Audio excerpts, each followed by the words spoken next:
Hey, welcome to the Social 333 podcast. I'm your host, Chris Bentley. Today, my guest is Damien Watts. Damien, thanks for joining us. Absolutely. Thanks for having me. Awesome. Tell the audience a little bit about what's going on, what you got going on. Oh, man, we've transitioned from the agency space and helping clients and partnering with people, and now we're heading into building the railroads of the future with AI.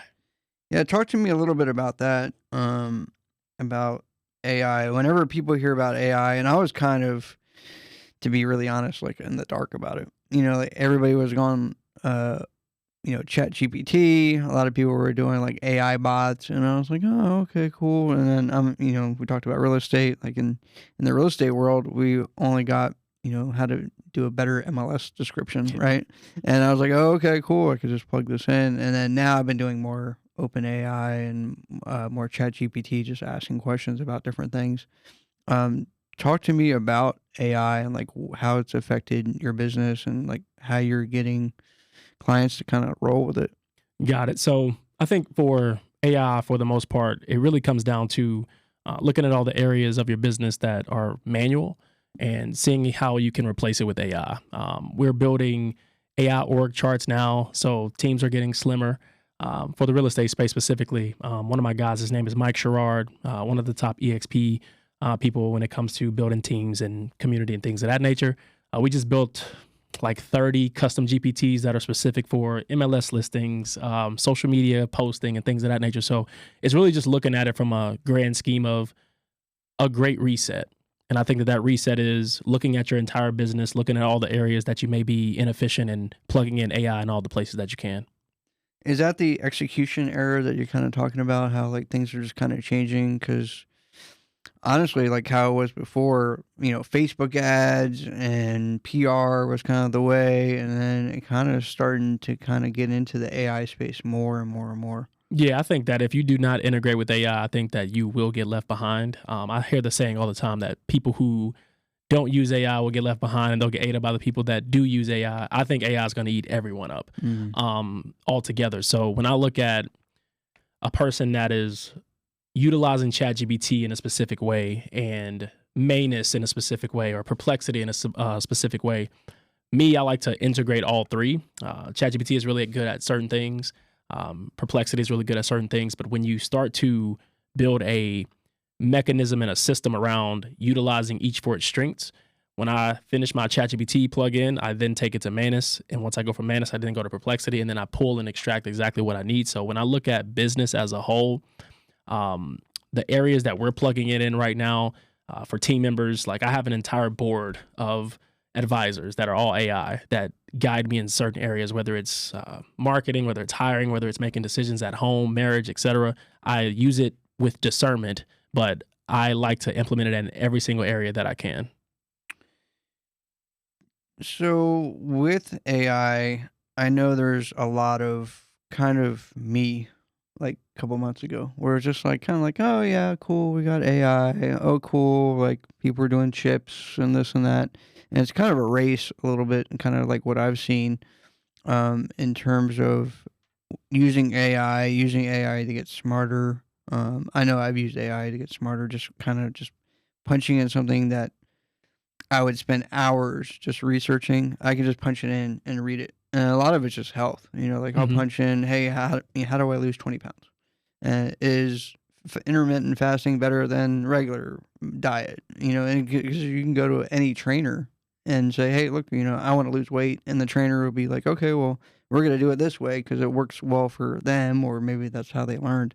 So I've just been kind of doing a lot of that kind of stuff. But how can like that ignorance gap kind of get filled? Is it just going to be kind of a situation with PR where people weren't doing articles and weren't in the limelight and weren't shooting videos, just get kind of left behind? Is it going to be kind of similar to that? Like they're just not utilizing enough AI in their business, or using it, even myself, to just like look up simple things? Yeah, so I think like right now, what I'm really big on is the faceless economy. Okay. So what I mean by that is every single day, whether you're in the online digital space, you see or hear the term gurus or people who are selling courses, information, things of that nature. I think that is coming to an end. I think that information is dying. I think that execution, as we mentioned, execution error, I think that is the future. And what I mean by that is there's information overload right now. There's a million ways to get to point A, right? But the biggest question is what's next? Every business owner that I talk to when they come to us, they ask, what do I do next? There's a million people that can teach you how to do webinars. There's a million people that can show you how to run ads. The information is not important anymore. So the execution around what's next, around how to go from the next step to the next step, and what is that railroad, like that's where all of my attention is going right now, is when you talk about first market, first person to move, grabbing your market share. I think that the biggest thing for people right now is looking at your entire business, looking at the entire industry, and understanding that everything needs to be replaced with AI. It's going to be replaced with AI. Now it's who's going to get there first. So when I look at the information era, there's people who call themselves experts. There's gurus and all over the place. But in this new era with execution and faceless and transformations and outcomes, it's all about who has the most experience and who can understand all of the progression and the steps within a certain time frame, within a certain scope, within a certain field or industry. So for us, we're trying to get into as many industries as possible. After generating over $500 million online, it gave us the ability to look at what is it that people are really needing, and it all comes down to execution. From a content standpoint, we're mapping out from A to Z what needs to be done and what can be replaced with AI. From a marketing standpoint, we're looking at if a person is running a webinar, what are all the things within a webinar? If a person's doing a challenge, what are all the things within a challenge? And how can we build fulfillment execution systems, tools, lead magnets, things of that nature? How can we build an infrastructure around said thing? And the people who can do that the fastest, the people who can map out the entire process are going to be the people that win, that everybody gets the chance to get on that railroad. So I think that's the area where the money's going to be made in AI. That's something that I was looking at was faceless YouTube videos and faceless YouTube channels. And I'm, obviously older and I'm like old school. So I'm like, oh, well, the person is really the salesperson and that's the person that people drive towards. But I've watched like a ton of faceless YouTube videos about spirituality, about different things. And me and my girlfriend hanging out on the couch watching this stuff. And I'm like, wow, that's like almost like a real person talking to me. And it is a real person, but it's just, it's no B-roll, none of that stuff. It's all generated by AI. They can just put it in. I've seen crazy stuff like onions being fried from like just pushing onions into a frying pan. All AI. Or a guy just talking on a ship that, in the ocean, it looks real. Like it's crazy how AI is going. And it seems like it's improving like every single day. Yeah, I think that it's only going to continue to get better, especially when you talk about digital AI twins. Like right now, we're in the process of studying a few people online when it comes to YouTube channels and things of that nature and understanding what type of ecosystem do we want to build around releasing information. There's platforms like HeyGen, 11 Labs, and things of that nature that we're utilizing to clone our voices. A little hack, you can take information that, let's say you have YouTube videos, you can upload those into 11 Labs. I recommend around 3 hours worth of content to get your voice down, but I have mine down to the T. It sounds exactly how I sound now, so the voice is good. Then when you think about the video of creating a digital AI twin, HeyGen gives you the ability to record yourself, getting the motions, get everything in place, however you want to do. You can change the backgrounds and scenes, but we're just going to do that across the board because I don't really like creating content. Most people don't like creating content, but it's a necessity for marketability and things of that nature and getting your engagement and likes and shares and things of that nature. But those are the things that are not important to me. I care about the transformation. So when it comes to that transformation, I have a ton of things that I can talk about, but I don't have a ton of time. So AI is giving me back my time to be able to do that. But we have about 4 different avatars right now that we're testing out in the market. And I think that based on the views and the engagement that we're getting, people can't tell the difference. So you just run like B-roll or like a green screen and shoot. That's really, really interesting. Talk to me a little bit about like the vibe coding that you were talking about earlier. And I see in the notes, like what are you kind of talking about with that? Okay, the so vibes? the vibe coding, this is just another era of the transition that's happening in the space. Okay, so vibe coding is simply taking an idea, putting it into an AI code builder. So it's basically removing the developers in that space, and anything that you can think, you can create. So we have about 30 different tools when it comes to areas of our business that we're looking to eliminate. So most people have what we call a software stack. It's just a ton of software that they use, whether it's Zoom, Slack, all those different types of platforms that you use to run your everyday business. And for us, we're trying to replace all of those. So if we can own all the tools and have it do exactly what we want, whether it's fulfillment, whether it's graphic generation, you name it, you can create it. And there's platforms like Replit, there's platforms like Cursor, Windsurf, Lovable, Bolt, etc., that give you the ability to not only create mobile apps, platforms, software. It also gives you the ability to create websites. So you can take it as simple as that. So people that are out there that are developing, what I recently acquired a 60-person dev team to be able to take advantage of the market that is shifting pretty fast so that we can create different tools and as many tools and solve as many problems as possible. So these tools, I believe, are going to become the new information, the new lead magnets that most people do. They might do an ebook or a PDF, but we're replacing those with softwares and tools and giving people the ability to get a win and a dopamine hit within 72 hours. Wow.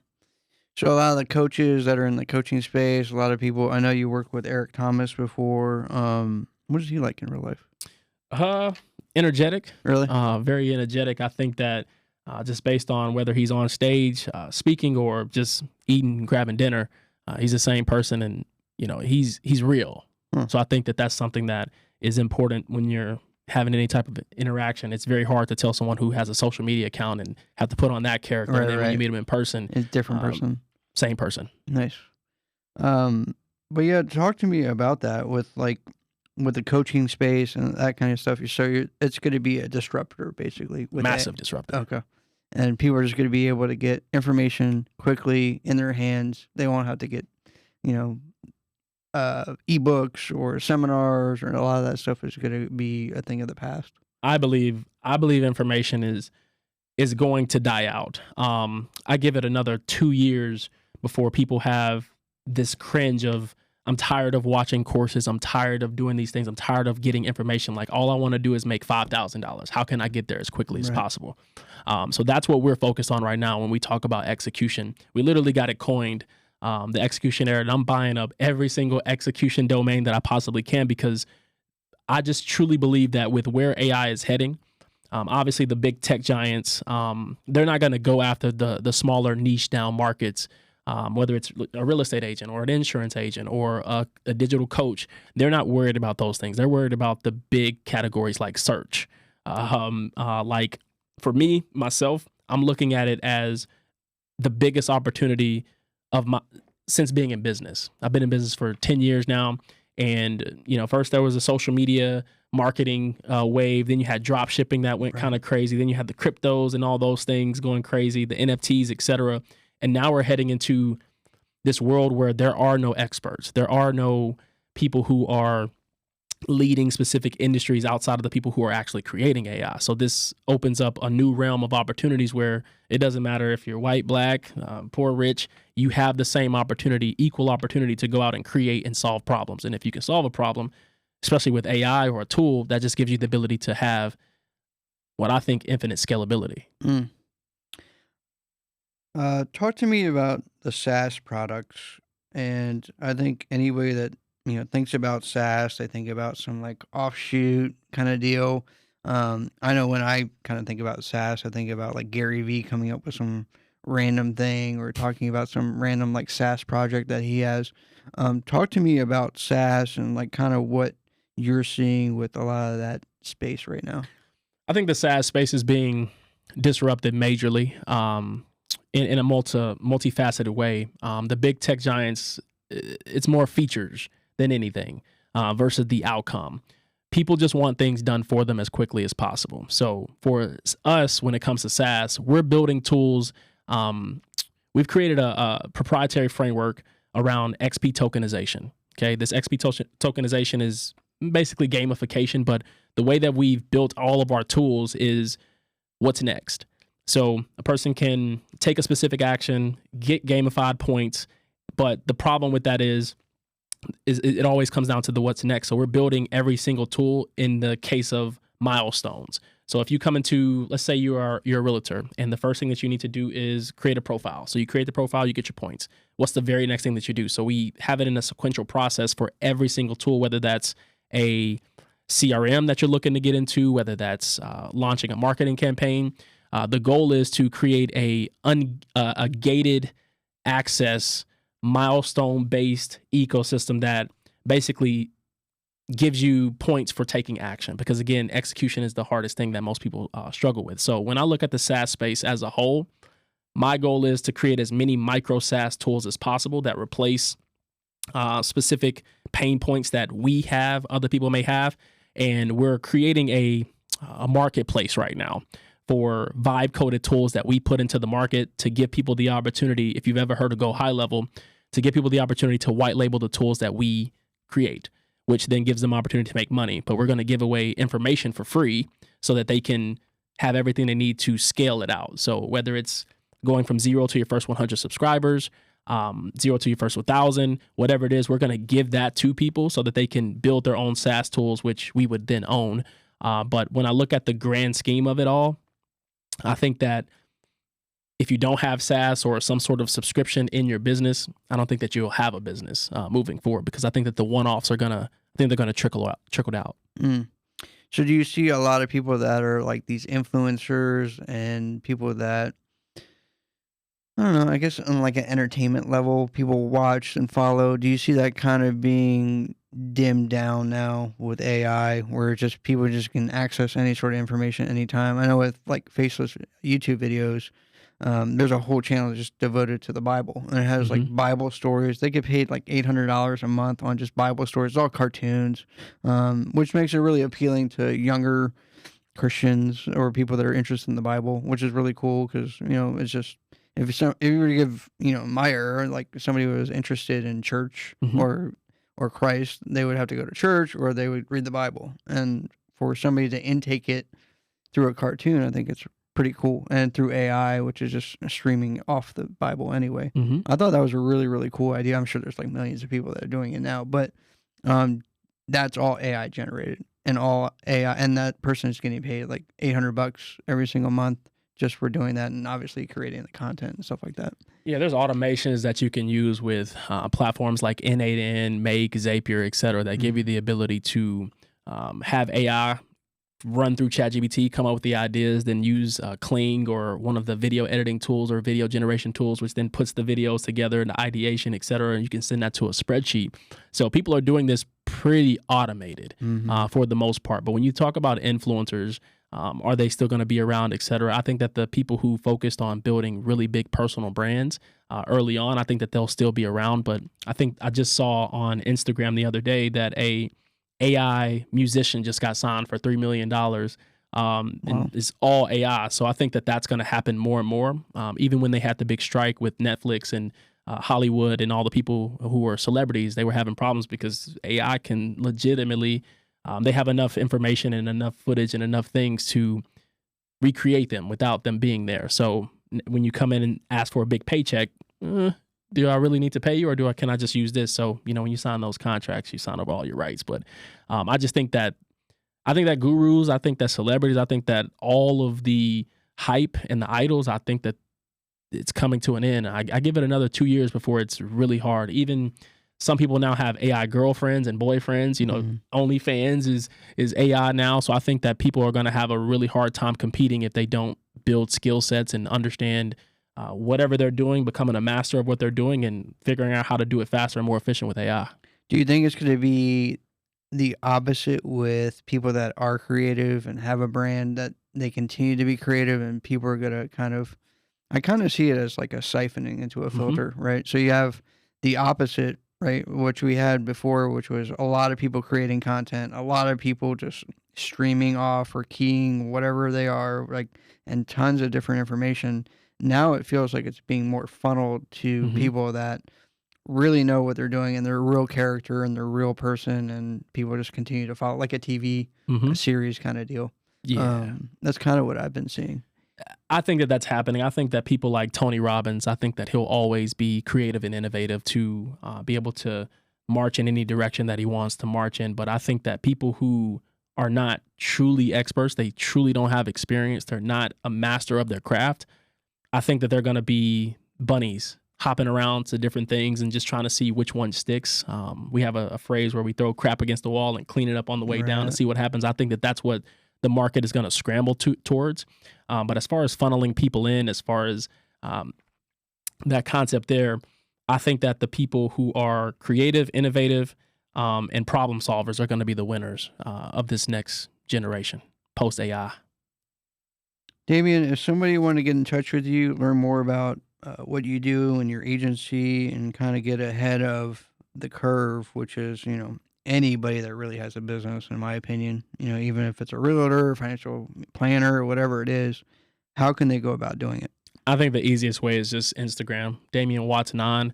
I'm not really in the space of doing business with people anymore. I just want to give them everything that they need so that they can go whatever direction that they want to go. So instead of looking at me as an expert or a guru, look at me as the new phrase that I'm going after is a Sherpa. I'm the guide up the mountain, and I have the railroads for you to jump on. And once you jump on, I'm going to give you everything in a sequential order, step by step, so that once you get past that first 72 hours and you're looking around like, what do I do next? I'm going to give you that, and it's just going to continue until you hit whatever milestone that you have. Nice. Damien, appreciate you coming on the show. Absolutely. Thanks for having me. Awesome.